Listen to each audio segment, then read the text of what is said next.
We'll be talking about preparation for radiological investigations today.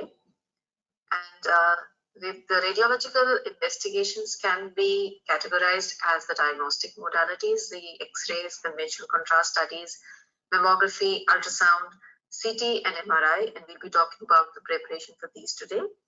Whereas the interventional procedures and the DSA will be covered in a separate talk. So how do we address the diagnostic modalities? Now, coordination and communication between the referring physician and the radiology department is essential to obtain meaningful and relevant information about the disease. So, be it an urgent investigation or an elective one, I think there are 4 queries, or we can organize the entire process into 4 questions. That is, what the referring clinician needs to consider, what the patient needs to be informed about it, what the radiology reception needs to cross-check while scheduling elective scans, and what the radiologist or the technician needs to check on the day of the scan. So let us just consider each of these points one by one. So what the referring clinician needs to consider. So let us talk about the elective investigations, because in the urgent ones, there is a direct communication between the clinician as well as the radiologist, and the investigation is frequently done even if the preparation is not done or is suboptimal, because it has some immediate impact on the patient management. So we'll be discussing about the elective investigations. We need to choose the correct investigation. What do I mean by the correct investigation? Now, there is a whole myriad of options available. So even if you consider maybe a CT of the chest, now there could be an HR CT, there could be a contrast enhanced CT, or there could be a CT angio. So based on the clinical details or based on the clinical query, the correct form needs to be raised. If you are seeking information about a lung pathology or an ILD, the HRCT is what you need to be taking on. If there is a mediastinal mass, or if there is a mass that you're looking for, then a contrast enhanced CT would do.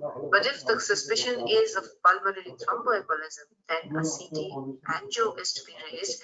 And you also need to specify that you are looking for specifically pulmonary thromboembolism. Just simply writing CT angio may not also be adequate, because CT angio you might be asking for a patient with hemoptysis who might be, you might be interested to look for the bronchial artery.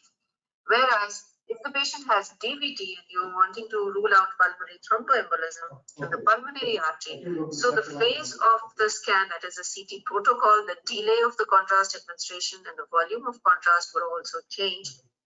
So all of these things have to be taken into account while raising the investigation. Then you also need to assess the feasibility. Can the patient cooperate?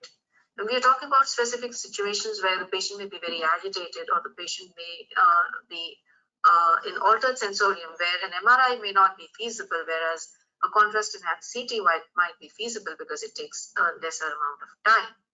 So all of these things have to be taken into account.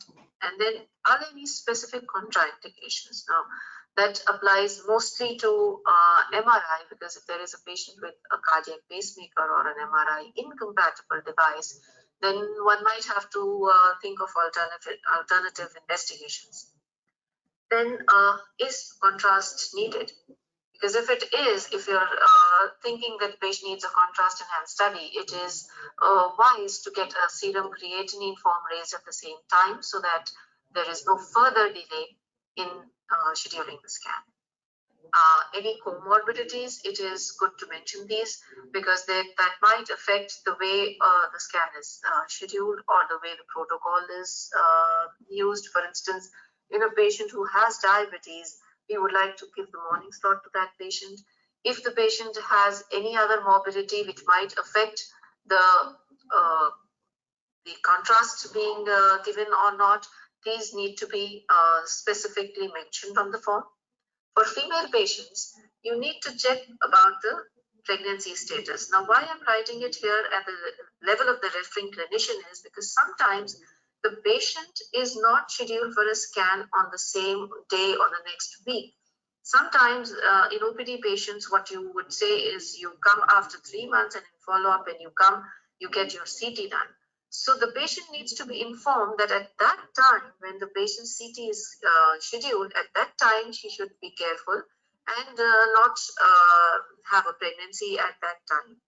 So this is something which you need to preempt and inform in advance. Now we've already talked a little bit about adequate clinical details. So just to give you some further examples, how a specific query will give you a specific answer. For instance, there may be a patient with pancreatitis. You already know that the patient has pancreatitis. So you are not actually looking for the diagnosis.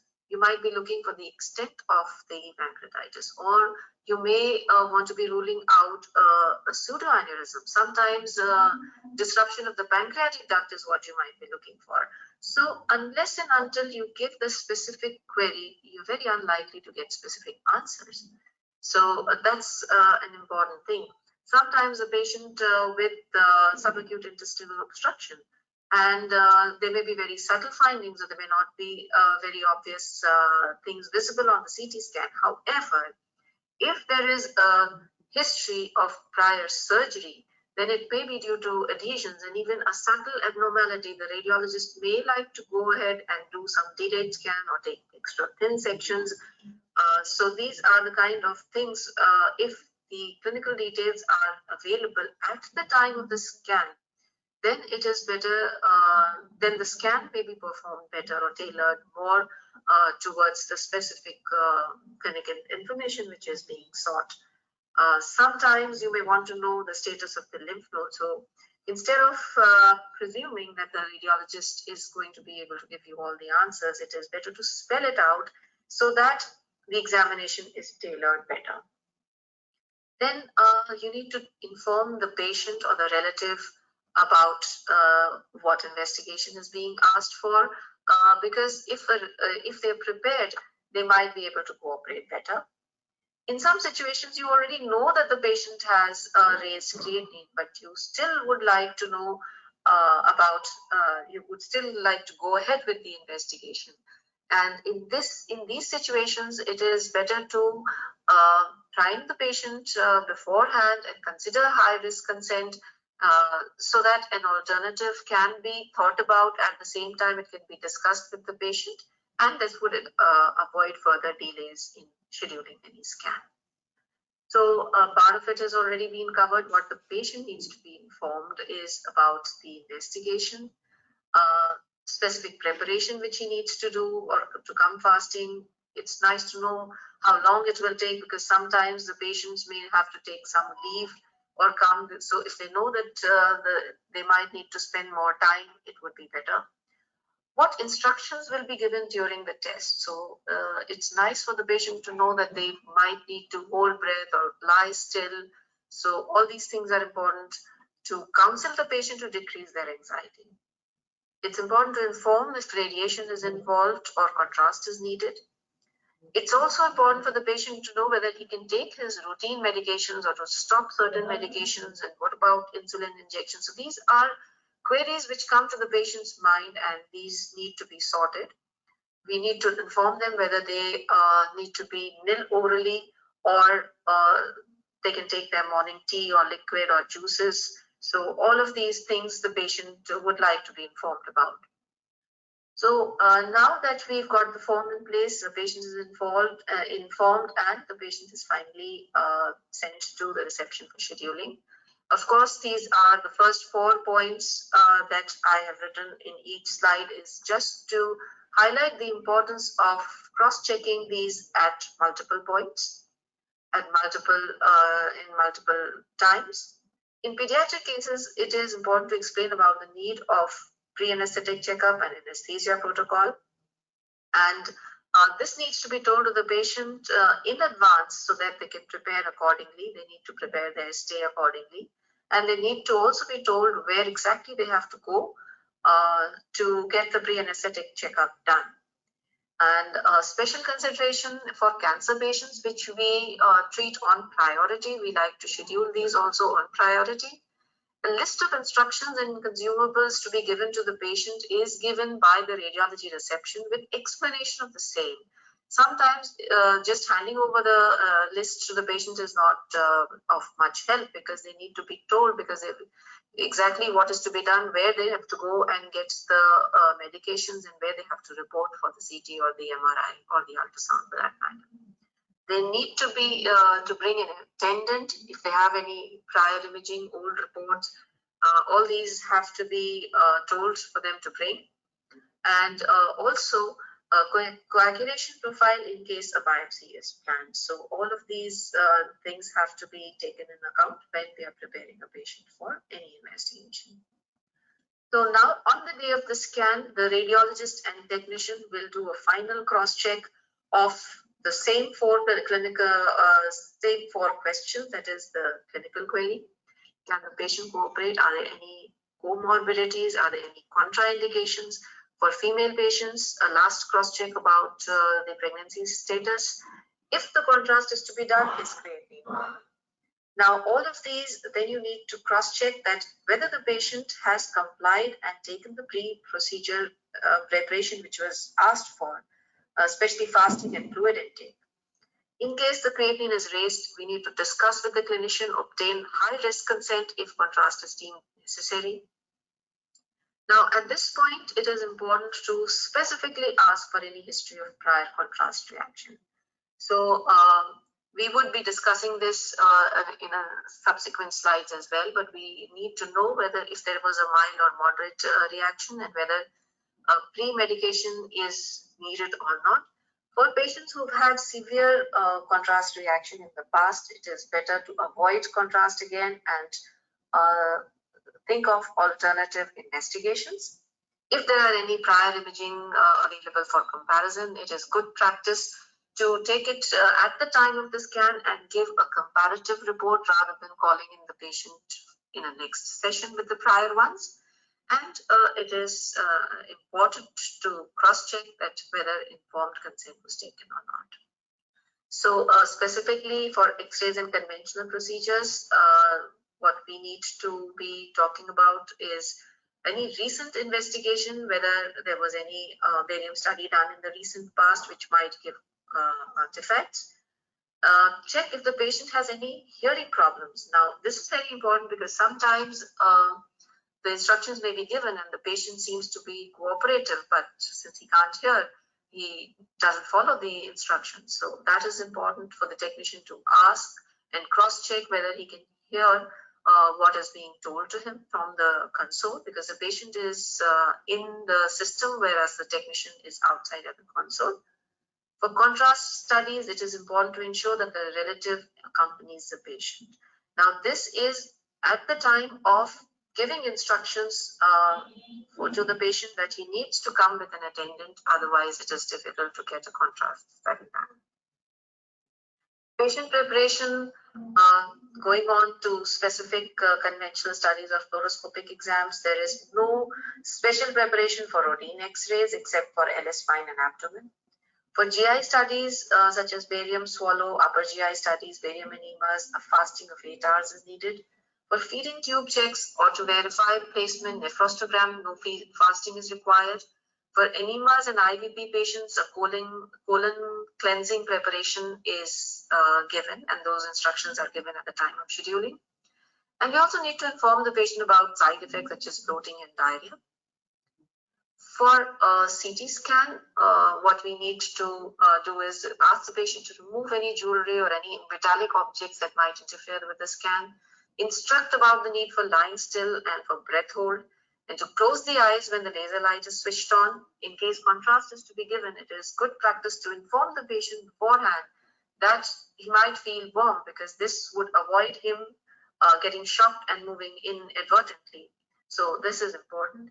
The nursing staff need to be informed about the preparation, the gauge of the IV cannula, and any limb to be spared in cases of fistula or AVM, or if there is a lesion expected in the right arm, we would like to give the IV contrast from the left side, or in cases that the serum creatinine is borderline, we would like to hydrate the patient. And if oral or contrast is to be given, it needs to be specified whether we need oral positive or negative contrast. So generally, we like to give oral negative contrast. Oral positive contrast is indicated in specific clinical situations in the post-operative period when the clinician would like to rule out any leak. So these are important points which need to be taken into account when we are preparing a patient for CT scan.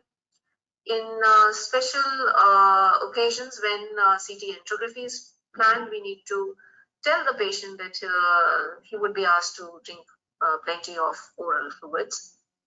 For enteroclysis, the patient would be sent for NJ tube placement, that is a new nasovaginal tube placement first. So the patient needs to be told about it, and coordination between the two areas has to be done.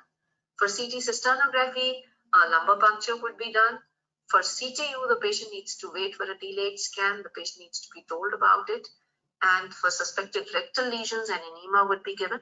So these are the special cases where different preparation would be needed. For contrast studies, the patient needs to actually be screened for the following 3 points which we've talked about earlier. Prior adverse reactions, any history of diabetes or kidney disease. These are not absolute contraindications, but these are comorbidities which we need to be taken into account. And we would like to give the smallest amount of contrast possible. We would like to give lower, smaller, or the safer contrast media in these cases. For patients on chemotherapy, it is preferable to secure an IV cannula from the ward, because sometimes these patients, it is difficult to put in an IV cannula, and if the patient is already admitted in the ward, it is better that the patient comes with a patent IV line.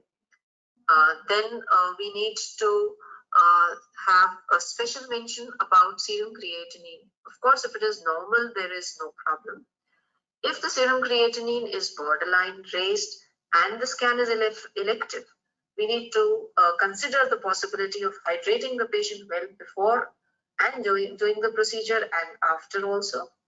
If the serum creatinine is raised and yet investigation is deemed essential, discuss with the clinician and the patient and consider a high risk consent, and discuss about the possible need of post-procedure dialysis at the same time. So this is a high risk informed consent for the patient. So the guidelines which have been revised recently say that if the EGFR, so instead of relying only on the serum creatinine, the EGFR is taken into account.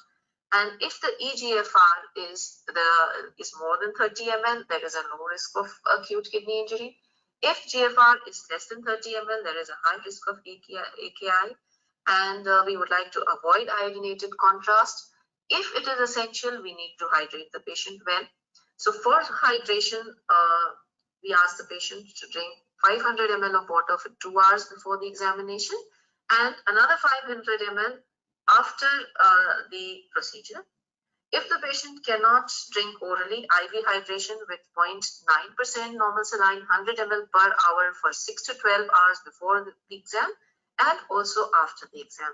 This is, of course, if the patient is not on fluid restriction. So all of these things have to be taken into account. Now, just a few concerns about contrast use. Should skin testing be done? Because of its low sensitivity, immunological skin testing cannot be used as a reliable screening tool. Then what about seafood allergies? They do not need pre-medication. Patients with asthma also do not need pre-medication. Patients with previous mild allergic reactions have less than 1% chance of developing a moderate to severe reaction, which is true. In patients with a history of moderate contrast reaction, pre-medication with corticosteroids and antihistamine regimen should be strongly considered. So just to define what the current guidelines say, the AKI or the acute kidney injury is defined as an increase in serum creatinine by 0.3 milligram per DL within 48 hours, or a more than 1.5-fold increase in serum creatinine, or oliguria less than 0.5 ml per kg per hour for 6 hours. So this is how AKI is defined. And it remains unclear whether patients with an EGFR of less than 30 are at an increased risk of developing post-contrast AKI. But based on recent studies, the incidence of AKI is lower than was previously understood. Of course, peri-exposure volume expansion can reduce the rates of post-contrast acute kidney injury.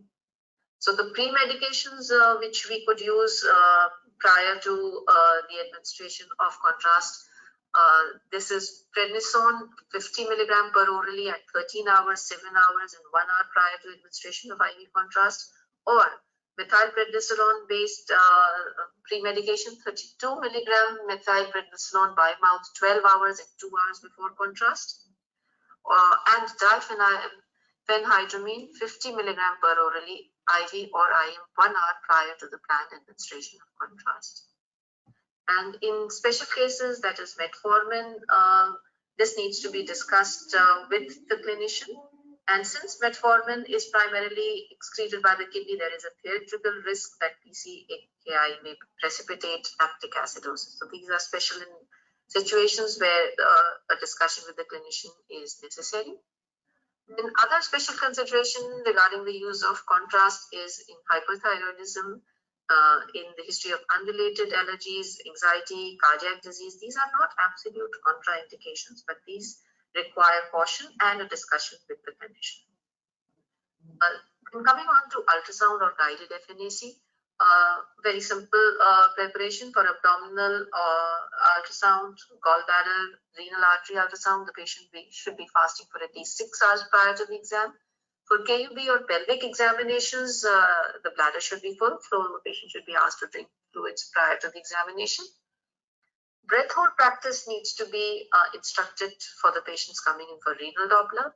For guided FNAC or biopsy, check for the coagulation profile, explain the procedure, take consent, and also explain about the sample transport to the pathology department. That's an important step because sometimes the samples might get lost in transit.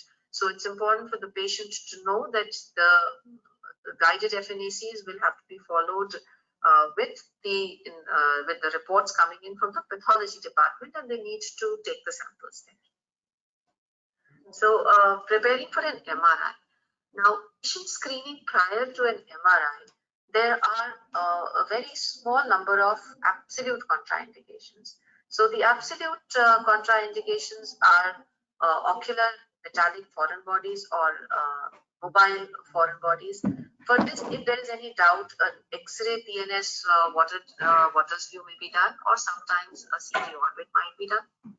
We need to remove all metallic objects, including jewelry and drug delivery patches.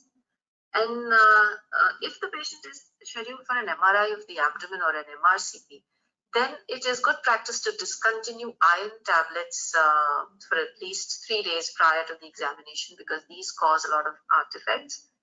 Acoustic noise protection, earplugs or pads or headphones may be given to the patient before the examination to reduce discomfort.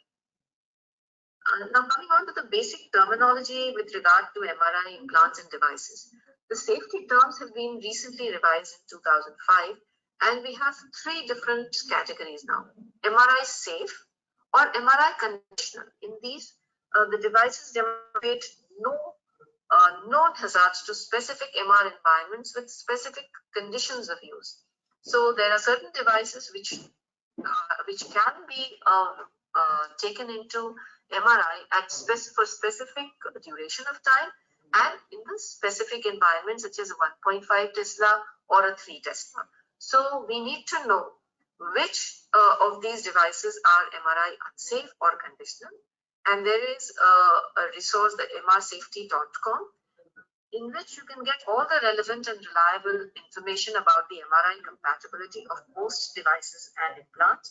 So it is important to cross-check before putting the patient in for an MRI in cases where MRI conditional implants have been. So for this, even there are certain pacemakers which are now MRI conditional, but these require a specific relevant technician to put them in that mode. So there are entry and exit protocols for these MRI conditional devices, and the program can be changed. So the patient needs to be told that these devices have to be, the settings have to be altered before and after scan, and the emergency team needs to be ready during the scan. So cochlear implants or ear implants are absolute contraindications. Drug infusion pumps, insulin delivery systems, these are all contraindications. And the relative contraindications are coronary or peripheral artery stents, programmable shunts, airway stents, and tracheostomy. So if it is plastic, we can continue with the MRI. If it is unknown or unsafe, then we need to change to a plastic tracheostomy before taking the patient in.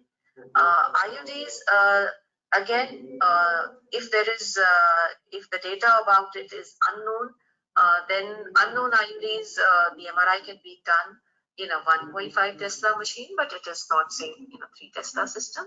And for ocular prosthesis also, it is a relative contraindication. For tattoos, it is important to know about these. If it is in the area of interest and is less than 6 weeks old, then we need to reschedule the scan. If it is touching the bore of the scanner or the MRI coil, it may heat up. So we need to use ice packs or padding against the tattoo. For colonoscopy in the last 8 weeks, any endoscopic clips or pill can be placed. So these are relative contraindications. Some MRI sequences which require breath hold or cardiac MRI, if the patient is not cooperative, then it is not possible to do an MRI for that patient. Patients with a high body mass index that are overweight may not be able to fit into a narrow bore of the MRI machine. And of course, claustrophobic patients would not be able to get a scan done unless they are sedated properly. Now, there may be some MRI compatible devices which would cause artifacts severe enough to degrade the image quality. So it's important to realize that suppose there is some device which is, say we are looking for MRI of the head and the patient has a hip replacement. So that is not going to make a difference to the scan and we can go ahead. However, if we want to do MRI of the pelvis in a patient who's got hip prosthesis or the total hip replacement done, then the quality of the image would be degraded so much that a scan of the pelvis would not give any relevant information. So we've already talked about the conditional MR compatible devices. We need to know that not all companies offer the option of unlimited scanning without inclusion of the thorax. Some companies allow only a 30-minute MR scanning and only in afebrile patients. And despite having MRI conditional pacemakers, some companies do not have MRI conditional defibrillators and CRT systems. So these are things which we need to consider when we are planning MRI for such patients. And moving on to the serum creatinine in patients who require gadolinium. So serum creatinine, the eGFR calculation should be done if there are risk factors such as age above 60 years, history of kidney disease, a family history of kidney failure, diabetes, hypertension, multiple myeloma, solid organ transplant, and history of severe liver disease. So in these patients, we need to be careful about the eGFR calculation. And if the eGFR is below 30 ml, there is a risk of NSF. NSF is basically a multi-system disease with fibrotic changes affecting the skin, lungs, heart, liver, and muscles. The incidence is less than 5%, and it is even lesser now with the macrocyclic agents. However, what we are using here are the linear, non-ionic linear gadolinium contrast, Omniscan, and Magnifist. So we still have a risk of causing NSF to these patients. In some other countries, the linear compounds have been discontinued, but in India, we still are using these ones. A past history of allergic or anaphylactic reaction to gadolinium is a contraindication to the use of gadolinium. Subsequently, in pregnancy, it is not safe to give gadolinium. So it is a contraindication to gadolinium. However, risk-benefit assessment would be needed if it is deemed absolutely essential. And according to the European Society of Urogenital Radiology, hemodialysis shortly after gadolinium contrast does not prevent NSF, but dialysis after the MRI can reduce the gadolinium contrast load.